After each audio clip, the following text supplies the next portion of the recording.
problema natin ngayon? Hindi sir, kasi yung tatay niya kasi... Saan nagtatrabaho? Bus driver po siya sa series na Palusena. Okay. Parang ano na ako, turete na ako ng kakapahingi sa kanya ng parang palimos. Alam mo yun, namamalimos na lang. Hindi ko na sana ilapit to sa inyo, sir, pero gusto ko siya mabigyan ng leksyon.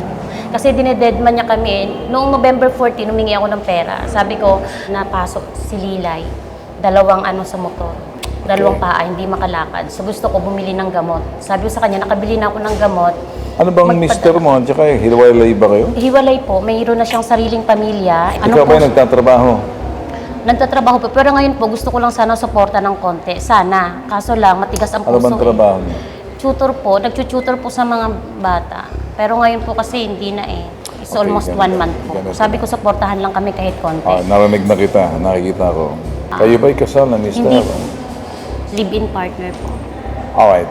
May mga lalaking responsable, may puso, nakakaintindi at may habag at may awa at pag may anak, mahirap man o hindi, talagang tataguyod yung anak. May mga lalaking irresponsable, walang budhi, utak kriminal kung tawagin.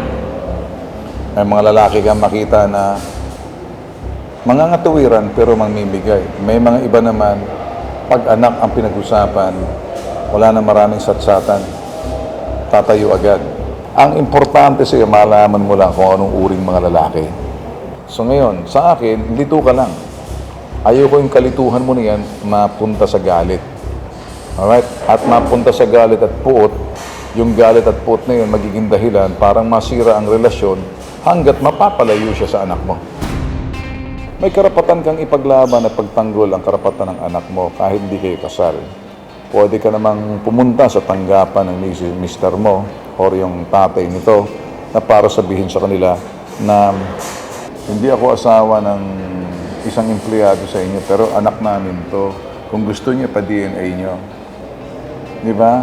Siguro naintindihan niyo ako, nanay din ako, may mga nanay din kayo. Pinakamaganda na payo na gagawin ko sa iyo. Umpisahan mo na magtrabaho na maayos. Umpisahan mo nang maghanap buhay para nang sa ganun kung anong kikitain mo, ay pantustos ka sa anak.